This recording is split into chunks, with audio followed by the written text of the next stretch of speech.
Greetings friends, Jawless Paul here with another Hades 2 video. Wanted to talk a little bit about how you can maximize gaining those rare resources, things like Nightmare, like Moon Dust, like Faded Fabric, like Witch's Delight, all of these things that are kind of hard to come by, Shadow, Stardust, those things that are hard to come by. And so I wanted to go through kind of a checklist of things that you can do to make sure that you're maximizing your Nightmare, mostly Nightmare, but also I think Moon Dust is another one that just you need a lot of it in order to progress through the game and unlock everything. Oh, hi. My cat is talking to me. She's saying hello. So without further ado, let's talk about all the different ways that you can gain these resources. So I think the main way that you gain these resources is going to be through this altar here. This is basically where you're going to find most of your Nightmare. You get a certain amount if you raise your fear level to a high enough point. It'll tell you for each weapon you've got like a sequence that you can get through to get Nightmare, and at the higher levels you get even more Nightmare. I think it starts with just one, but I think for the last one it's like 3. I'm not sure how it progresses through, but I've got so much Nightmare right now. I don't even know what I'm gonna do with all of it. But basically you're just gonna progress through it, and once you get to like level 12, like 12 fear, that's kind of the sweet spot, and I'll tell you why. One of the reasons why 12 is the sweet spot is that at 12 there are these altars in the final biomes, and they require that you're holding, or that you have at least 12 fear before you can pick up that rare resource. So sometimes it's Nightmare, sometimes it's those little Witch's Delight familiar cookies, sometimes it's Moon Dust, sometimes it's Stardust. So those are great ways to get it just from that. So like make sure it's high enough, kill the boss, and then once you've gotten to that point, you know, if you feel like that's too difficult to go beyond 12, you can at least keep it at 12, and then you're able to pick up anything at any time. And in order to get 12, you know, there's a lot of ways to go about it, and I recommend experimenting with it. Some of the ones that I think add the most difficulty that maybe people don't realize is Frenzy. Frenzy is very, very difficult. You can get used to it, but it just makes the game super, super hard to have every single enemy faster. Not only that, but every enemy in the game, from the first enemy you fight to the final boss of a run, is going to be 40% faster. So you want to consider like how many enemies is this affecting, and maybe that will help you with your decisions. Whereas something like wards, sure, it affects everything, and it's annoying, but once you get past these 2 blue hearts, then the enemies die just like they normally would. They're not more dangerous, other than the fact that, you know, they take a few more hits, which is annoying for sure. The other one that I would maybe avoid, try not to combine pain with scars, right? As your pain increases and you get extra damage from enemies, that's terrible, obviously. And then if you can't heal, then you're in a really, really, really bad situation. Another one that I'd be careful about is combining a lot of grit with the timer, because when grit and hordes, I should say, because the enemy's having more health, more waves of enemies. This doesn't just mean that each wave will be larger. It means that there will be more waves, which will slow you down quite a bit. So if you're trying to do like the 5-minute vow of time, and this is normally easy for you, if you were to up your hordes, it would probably be way more difficult. The other thing to consider is that the vow of debt, it acts as kind of like an extension of Vow of Scars. Because there's so many ways to purchase healing in this game, sometimes it can feel that way. Debt is also rough because you buy a lot of boons and things from the shop, and not being able to buy those is really, really hard, I think. Really, really painful.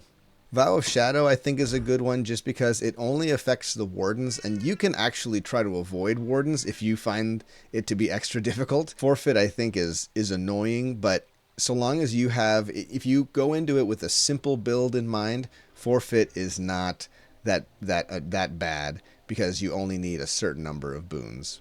One that I think I always avoid is Void. Not being able to use Grasp, I think, is very, very rough. And for only 6 points, that's just not worth it to me.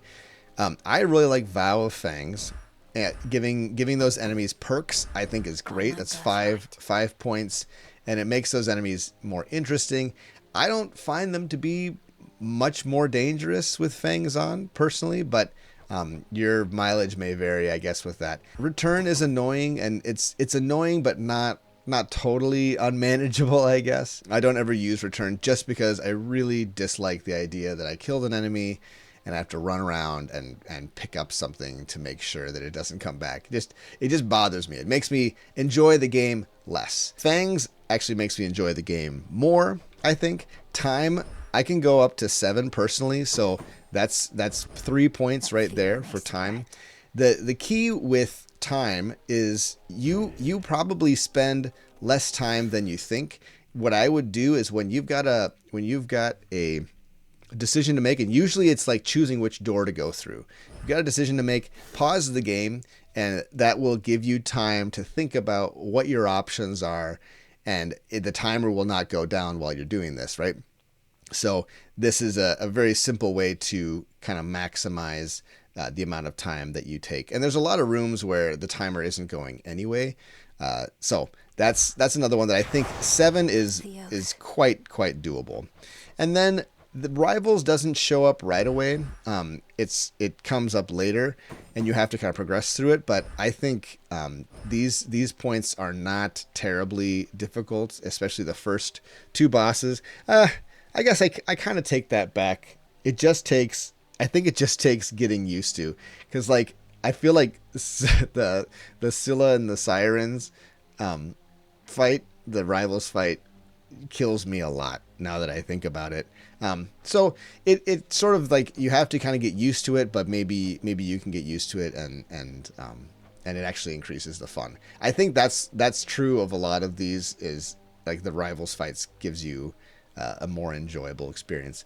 Going up to full Rivals though, rank 4, I would say that's very dangerous. I think there's a lot of builds that can get you all the way to the final boss, no problem, but there's not a lot of builds that can do super well against that final boss fight. At least that's my experience up to this point, right? I want to get better at those.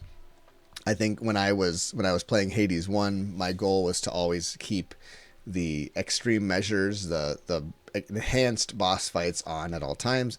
Maybe I'll get to that point later, right? I know when I put in a few more hours, but I feel like when you're pushing the heat higher or the fear higher, that's a liability, because it's the last thing, it's the last boss that you have to fight, and once you beat that boss, then it's you're good to go.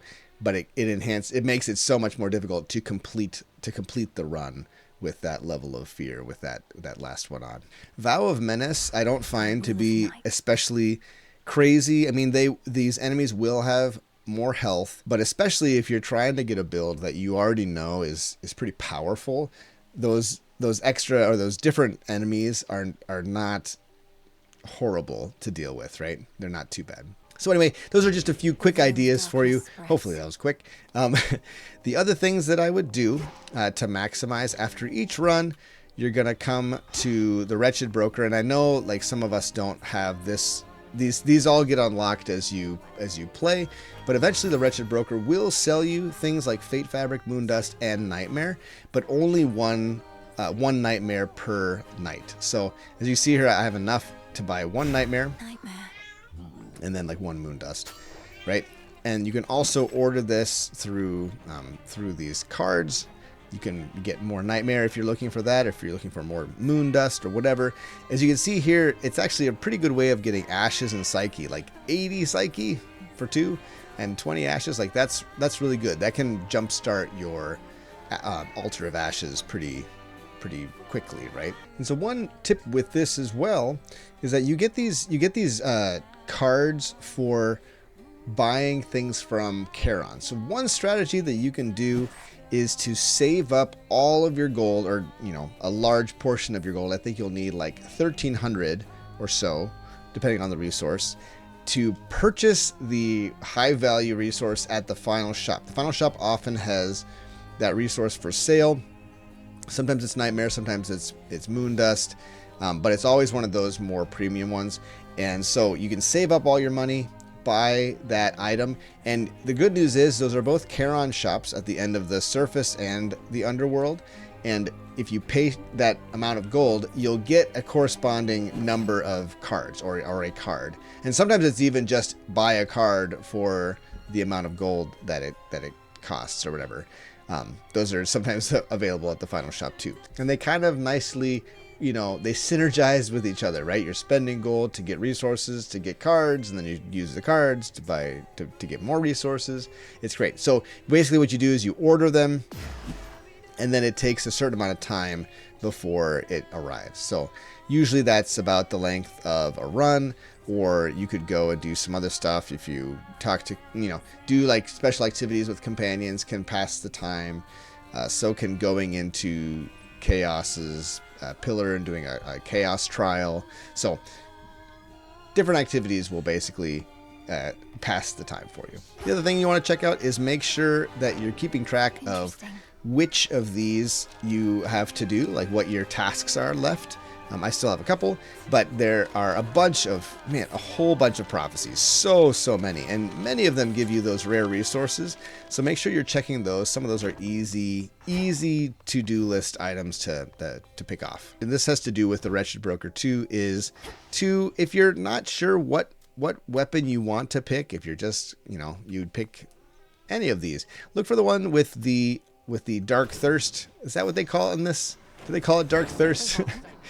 But anyway, it'll give you more bones. It'll give you bones after each encounter, and that's a really good way of building up your hoard of bones, which you can use to purchase things. My cat is trying to speak to me, and I need to be a better listener. Also, a lot of resources you get through the Cauldron, and eventually you will get recipes for each of these. The Beast Loved Morsel is obviously for your animal companions.